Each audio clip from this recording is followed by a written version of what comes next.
Hello viewers, அனைவருக்கும் வணக்கம். Welcome to Gomathi தெரிஞ்சுக்கலாம் வாங்க. இன்றைக்கி நம்ம பார்க்க போகிறது ஒரு முக்கியமான ரெசிபி, வெயிட் லாஸ் கஞ்சி பவுடர். ஆரோக்கியமான முறையில் தயாரித்து கஞ்சி எப்படி போடுறது எல்லாமே பார்க்கலாம் வாங்க. இதை நம்ம வீட்லேயே ரெடி பண்ணி ஒரு டப்பாவில் போட்டு வச்சுட்டோன்னா டெய்லி காலை வேளையில் சாப்பிடும்பொழுது எஃபெக்ட் ஜாஸ்தியாக இருக்கும். ட்ரை பண்ணி பார்க்கலாம் வாங்க. இதுக்கு முக்கியமான இன்க்ரீடியண்ட் கருப்பு கவுனி அரிசி எடுத்துக்கிறேன், ஒரு 1/2 கிலோ. இது நியூட்ரியன்ட் ரிச், அதாவது ஃபைபர், ப்ரோட்டீன், அயன் இந்த மாதிரி எல்லாமே இருக்குது. இது தவிர ஆந்தோசயானின் அப்படிங்கிற ஒரு காம்பவுண்ட் இருக்குது. ஸோ நம்மளுக்கு நல்ல இந்த anti oxidants and anti inflammatory property ஜாஸ்தி இருக்குது. இது கூட 150 கிராம் பாசிப்பயிறு சேர்க்குறேன். முழு பாசிப்பயிறு சேர்க்குறேன், உடைச்ச பயிரும் சேர்த்துக்கலாம் உங்கள் விருப்பம். அது இல்லைன்னா நீங்கள் மூங் தாலும் சேர்த்துக்கலாம். 100 கிராம் பார்லி ரைஸ் சேர்க்குறேன். பார்லி ரைஸுங்கிறது நிஜமாகவே இதுலேயும் நியூட்ரியன்ஸ் லெவல் ரொம்ப ஜாஸ்தி இருக்குது. முக்கியமாக நம்ம கொள்ளும் சேர்த்துக்கிறோம். கொள்ளு is also important for wait management. இந்த எல்லாமே ரிச்சான ஒரு இன்க்ரீடியன்ட்ஸ் எல்லாம் சேர்த்து தான் ஒரு கஞ்சி பவுடர் ரெடி பண்ண போகிறோம். ஒவ்வொன்றுக்கும் அவ்வளோ நியூட்ரியன்ஸ் லெவல் இருக்குது, ஈக்குவலாக எல்லாத்துலேயுமே இருக்குது. கருப்பு கவுனி அரிசி டாப் மோஸ்ட்டு. ஸோ நம்ம எப்படி இதை பண்ணலாம் அப்படின்னு பார்க்கலாம் வாங்க. கருப்பு கவுனி அரிசி நல்லா வாஷ் பண்ணிக்கோங்க. 2 to 3 டைம்ஸ் நல்லா அந்த தும்பு தூசி இருந்ததுன்னா போயிடும். வாஷ் பண்ணிவிட்டு ஜஸ்ட்டு நல்லா ஸ்ட்ரெயின் பண்ணி கொண்டு வந்துடுங்க. அந்த வாட்டரை ஜஸ்ட்டு இருத்து கொண்டு வந்தால் போகிறோம். தண்ணியை நம்ம காய வைக்கணுன்ற அவசியம் இல்லை. டைரெக்டாக ஒரு திக்கான கடாய் சூடு பண்ணிக்கோங்க. அதில் இந்த அரிசியை அப்படியே டைரெக்டாக சேர்த்துடலாம். வாஷ் பண்ண அரிசியை போட்டுட்டு வறுக்க ஆரம்பிச்சிடலாம். இது அந்த காலத்துலலாம் ராஜா வீட்டுக்கு தான் போவோம் அப்படின்னு சொல்லுவாங்க. அறுவடை ஆனவன்னா அரண்மனைக்கு போயிடுவான். ஏன்னா அவ்வளோ ஆரோக்கியம் கொடுக்கும், தீர்காயுஷாக இருப்பாங்க அவங்கெல்லாம். ஸோ அந்த அளவுக்கு இதில் அந்த நியூட்ரியன்ஸ் லெவல் அவ்வளோ இருக்குது. இதில் நல்லா பொரியிற அளவுக்கு வறுத்துக்கணும் இந்த அரிசியை. இந்த பாருங்கள், அரிசி ஒன்றும் அப்படியே வெடித்து பொரியும், ஒயிட்டாக தெரியும் நம்மளுக்கு. வறுக்கும் பொழுதே வரும் அந்த மாதிரி. அப்படி ஆரம்பிக்கும் பொழுதே நல்லா வறுபட்டுடுச்சுன்னு அர்த்தம். நம்ம ஒரு தட்டுக்கு மாற்றிடலாம் அந்த வறுத்த அரிசியை. கம்ப்ளீட்டாக ஆறட்டும். நல்ல முன்னோர்கள் விட்டுட்டு போன இது பொக்கிஷம் சொல்லலாம். இதெல்லாம் நம்ம இப்போ யூஸ் பண்ண ஆரம்பிச்சிருக்கோம். தொடர்ந்து யூஸ் பண்ணி நம்ம பயனடைவோம். இப்போ பச்சைப்பயிரை வறுத்துடலாம். பச்சைப்பயிர்லேயும் இந்த பவர் ஹவுஸ் ஆஃப் ஆன்டி ஆக்சிடென்ட்ஸ்னு சொல்லுவோம். அவ்வளோ நல்ல விஷயங்கள் இருக்குது. இதை குழம்பாக செஞ்சு சாப்பிடலாம், தால் பண்ணிக்கலாம், சுண்டல் பண்ணிக்கலாம், உங்களுக்கு என்ன ஃபார்மில் வேணுமோ பண்ணி சாப்பிட்டுக்கலாம். பாசிப்பருப்பு உருண்டை செஞ்சு சாப்பிடலாம். ஸோ அந்த அளவுக்கு நிறைய நல்ல விஷயங்கள் இருக்குது. ஹை ப்ரோட்டீன் இதில் இருக்குது. ஸோ நல்லா வறுத்துட்டு இதையும் தட்டில் போட்டு வச்சுருவோம். இதுவும் ஆறட்டும். மூணாவதாக பார்லி அரிசி இந்த ப்ரெக்னென்ட் விமன்ஸ்க்கெலாம் என்ன பண்ணுவாங்கன்னா, கால் வீங்கிடும் உங்களுக்கு பார்த்திங்கனாக்கா. அப்போ என்ன பண்ணுவாங்கன்னா, அந்த பார்லி தண்ணியை கொதிக்க வச்சு குடிக்க சொல்லுவாங்க. அப்படியே தண்ணியெல்லாம் வற்றிடும். உடம்பில் இருக்கிற கெட்ட கொழுப்புகள் அத்தனையும் வெளியேற்றிடும் அது. ஸோ நம்மளுக்கு பிளட்டு நல்லா இருந்தாலே நம்மளுக்கு பாதி பிரச்சனை வராது. ஸோ இதில் நம்ம போடுற ஒவ்வொரு இன்க்ரீடியன்ஸும் நம்ம ரத்தத்தையும் சுத்திகரிக்கும். நல்ல விஷயங்களை பிளட்டுக்கு அனுப்பி வேண்டாததெல்லாம் வெளியில் அனுப்பிடும். அந்த மாதிரி கொள்ளு is also very very important ingredient. இளைச்சவனுக்கு எள்ளு, கொழுத்தவனுக்கு கொள்ளும்பாங்க.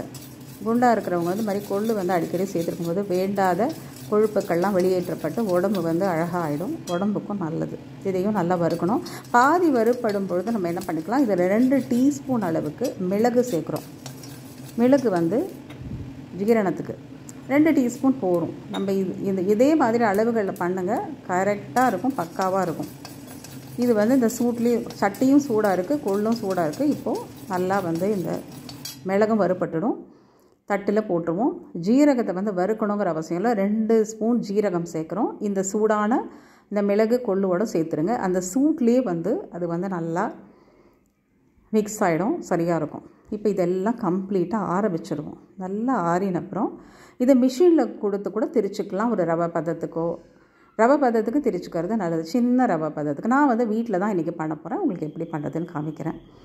நீங்கள் மிஷினில் போடுறதுனா எல்லாத்தையும் ஒன்றா போட்டு திரிச்சுக்கலாம். வீட்டிலனா நம்ம தனித்தனியாக திரிக்கிறோம். ஏன்னாக்கா ஒவ்வொன்றும் ஒவ்வொரு டைமில் நம்மளுக்கு அரைப்படும் இல்லையா, அதனால். இதை பாதி இருக்கிற அளவுக்கு போட்டுட்டு மூடிட்டு நம்ம பிளெண்ட் பண்ணி கொண்டு வந்துடலாம். ஒரு ரவை பதத்துக்கு இருக்கும் பாருங்கள். இந்த அளவுக்கு அரைஞ்சால் போகிறோம்.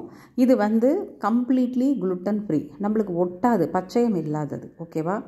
இது வந்து ஒரு பெரிய பாத்திரமாக போட்டுக்கோங்க. ஒரு பேசினோ தாம்பாளமோ இல்லைனா பெரிய ஆழ்ந்த ஒரு பெரிய பாத்திரமாக எடுத்து போட்டுக்கோங்க. இதே மாதிரி கொஞ்சம் கொஞ்சமாக எல்லாத்தையும் போட்டு பக்குவமாக திரித்து எடுத்து வச்சிடலாம்.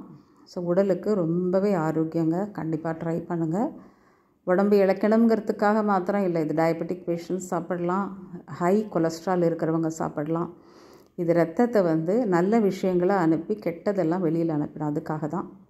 இப்போ பயரை வந்து திரிச்சுப்போம். அது திரிச்சாச்சு. பயரும் அதே மாதிரி திரிச்சு கொண்டு வந்து நம்ம இதிலே கலந்துடலாம். இந்த அளவுக்கு இது இன்னும் கொஞ்சம் நல்லாவே அரைப்படும். இந்த பயிறு கூட அவ்வளோ நல்லது. இதில் என்ன வேணால் பண்ணலாம். நிறைய விஷயங்கள் நானே இதில் போட்டிருப்பேன், சேனலில் போட்டிருப்பேன். அடுத்தது பார்லி ரைஸ். பார்லி ரைஸையும் நம்ம அரைச்சி கொண்டு வந்துடுவோம். இந்த பார்லியை வந்து தனியாக கூட கஞ்சி போட்டு குடிக்கலாம், தெரியுமா? ரொம்ப டேஸ்ட்டாக இருக்கும்.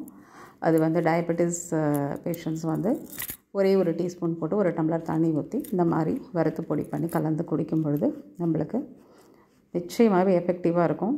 எதையுமே தொடர்ந்து செய்யணுங்க. தொடர்ந்து செய்யும் பொழுது தான் நம்மளுக்கு பலன் ஜாஸ்தி இருக்கும். கடைசியாக இந்த கொள்ளு, மிளகு, ஜீரகம் இதையும் பிடிச்சி கொண்டு வந்துடுவோம். கொண்டு வந்துட்டு எல்லாத்தையும் ஒன்றா கலந்து நம்ம எடுத்து வச்சுட்டோன்னா கஞ்சி போட்டுக்கலாம். கஞ்சி வந்து காலை வேளையில் சாப்பிடுங்க, ரொம்ப நல்லது. ஏன்னா இதில் எல்லாமே இருக்குது பாருங்கள். நம்மளுக்கு ஃபைபர் இருக்குது, ப்ரோட்டீன் இருக்குது, அயன் இருக்குது, என்னெல்லாம் வேணுமோ எல்லா சத்துக்களும் இதில் இருக்கிறதுனால நம்ம வந்து கஞ்சி போட்டு சாப்பிட்டுட்டோன்னா நல்லா மத்தியானம் வரைக்கும் பசிக்காமல் இருக்கும். இது எல்லாத்தையும் நல்லா கலந்து விட்டுக்கோங்க. ஏன்னா இதெல்லாம் நான் செஞ்சு பார்த்துட்டு தான் நம்ம சப்ஸ்கிரைபர்ஸ் அண்ட் வியூவர்ஸ்க்கு சொல்கிறேன். கண்டிப்பாக நம்பிக்கையாக பண்ணலாம். ரெண்டாவது, ஆரோக்கியமான முறையில் நம்ம வந்து உடலை வந்து இழக்க வைக்கிறது நல்லது. ஆர்டிஃபிஷியல் இந்த மாதிரி ப்ராசஸ்டு ப்ரோட்டீன் பவுடர்ஸ் அதெல்லாம் சாப்பிட்றத விட அதெல்லாம் சடன்னு குறையும். ஆனால் பின்னாடி நிறைய பேருக்கு சைடு எஃபெக்ட்ஸ்லாம் இருக்குது. இந்த மாதிரி பாருங்கள், கலந்து வச்சுட்டு ஒரு டப்பாவில் போட்டு வச்சுருவோம். எவ்வளோ குவான்டிட்டி இருக்கோ அதுக்கு தகுந்த மாதிரி, நம்ம வீட்டில் எத்தனை பேருக்கு வேணுமோ அதுக்கு தகுந்த மாதிரி பண்ணிக்கோங்க. கொஞ்சம் ஒரு நாளைக்கு மட்டும் கொஞ்சம் கஷ்டப்பட்டு இதை பண்ணி வச்சுட்டோன்னா நம்மளுக்கு இது கண்டிப்பாக ஒரு மாதத்துக்கு இருக்கும். இல்லைன்னா கொஞ்சம் குறையும் பொழுது மறுபடியும் வாங்கி ஃப்ரெஷ்ஷாக வாங்கி பண்ணுங்கள். ரொம்ப நிறைய அளவில் பண்ணணும்னு அவசியம் இல்லை. இதுலேருந்து என்ன பண்ணலான்னா ஒரு ஸ்பூன் போட்டு வச்சுக்கோங்க. ஒரு டீஸ்பூன் போட்டிங்கனாக்கா 200 ml வாட்டருங்க. அந்த ஸ்பூன் வந்து ரொம்ப குட்டியாகவும் இருக்கக்கூடாது, ரொம்ப பெரிய டேபிள் ஸ்பூன் அளவுக்கும் இருக்கக்கூடாது. இந்த மாதிரி இருந்தால் போதும். 2 டீஸ்பூன் நான் போடுறேன், உங்களுக்கு கஞ்சி போட்டு காமிக்கிறேன். இதையும் பொறுமையாக தான் செய்யணும். நம்ம அவசரமாக இது உங்களுக்காக ஒரு டைம் ஒதுக்கி உங்கள் உடலை வந்து பாதுகாத்துக்கோங்க. பாருங்கள், இது 400 ml வாட்டர். ஆக்சுவலி 2 கிளாஸ்ன்னு வரும். நார்மல் நம்ம காஃபி சாப்பிட்ற கிளாஸ்னாக்கா 2 டீஸ்பூனுக்கு 2 கிளாஸ் ஆஃப் வாட்டர். ஒரு 10 நிமிஷம் அப்படியே ஊற விட்டுடுங்க. ஏன்னா நம்ம வறுத்து பொடி பண்ணியிருக்கோம், அதெல்லாம் வந்து கொஞ்சம் ஊறும்பொழுது சீக்கிரம் குக் ஆகிடும். அதனால் இப்போ வந்து குக் பண்ண ஆரம்பிச்சிடலாம். கொஞ்சமாக செய்யும் பொழுது சிம்மில் வச்சு பண்ணுங்கள். இது வந்து என்னென்னாக்கா நம்ம இந்த சத்துமா கஞ்சியெல்லாம் போடுறோம்ல, அது மாதிரி கலக்கிண்டே இருக்கணுன்ற அவசியம் இல்லை. மிக்ஸ் பண்ணிட்டு, ஏன்னா அது அடியில் பிடிக்கும், சைடில் பிடிக்கும். இது வந்து கம்ப்ளீட்லி குளுட்டன் ஃப்ரீ, ஒட்டாது. அதனால நீங்கள் தைரியமாக பண்ணிக்கலாம். நடுவில் கொஞ்சம் கலந்து வெந்துடுதான்னு பார்க்கணும். நம்மளுக்கு முதல்ல நிறைய தண்ணி ஊற்றிட்டோமோங்கிற ஃபீலிங் இருக்கும், பட் கிடையாது, கரெக்டாக இருக்கும். கொஞ்சம் நேரம் ஆக அது வேகணும். அந்த கருப்பு கவுனி அரிசி, அந்த பார்லி அரிசி இதெல்லாம் வேகணும். உங்களுக்கு கொள்ளும் இதுவும் வந்து பயிரும் கொஞ்சம் சீக்கிரம் குக் ஆகிடும். இதெல்லாம் சேர்ந்து குக் ஆகும்போது பாருங்கள் கொஞ்சம் டைட் ஆகும். அந்த கலர் பாருங்கள் எவ்வளோ அழகாக ஒரு பர்பிள் கலர். இது பிகாஸ் ஆஃப் கருப்பு கவுனி அரிசி. இந்த ஆந்தோசயானின் அப்படிங்கிற இந்த காம்பவுண்ட்னால தான் நம்மளுக்கு இந்த கலர் கிடைக்கிறது. மூடி வச்சுடுங்க. ஒரு 10 நிமிஷம் ஆறின அப்புறம் பாருங்கள் இன்னும் திக்காகும். இன்னும் திக்காகிடுதா? இப்போ பாருங்கள், இப்போ கூட வந்து பிசுன்னு இருக்காது உங்களுக்கு. ஒரு 1/2 கப் தயிர் சேர்க்குறேன் நான். மோருனா 1 கப்பு சேர்த்துக்கலாம். மோரோ தயிரோ கலந்துக்கோங்க. இன்னும் நம்மளுக்கு வந்து நல்லா ஃபில்லிங்காக இருக்கும். நம்ம ஃப்ரெஷ்ஷாக திரிக்கும் போது அந்த மிளகு ஜீரக வாசனைலாம் ரொம்ப சூப்பராக இருக்கும். நான் ஒரு கண்ணாடி கிளாஸில் ஊற்றி காமிக்கிறேன். எதுக்காகனா பிகாஸ் ஆஃப் திஸ் கலர். இந்த கலர் எப்படி இருக்குது பாருங்கள். எப்போதுமே கலர்ஃபுல்லான ஃபுட்டு சாப்பிட்ணுன்னு சொல்லுவாங்க. நல்ல வெஜிடபிள்ஸு, கீரைகள் எல்லாம். சேனல் ஃபஸ்ட் டைம் பார்க்குறீங்கனாக்கா சப்ஸ்கிரைப் பண்ணி வச்சுக்கோங்க. ஃபேஸ்புக்கில் பார்த்தா ஃபாலோ பண்ணி வச்சுக்கோங்க. பிடிச்சிருந்தனா லைக் பண்ணுங்கள், ஷேர் பண்ணுங்கள் உங்கள் ஃப்ரெண்ட்ஸுக்கு எல்லாருக்கும்.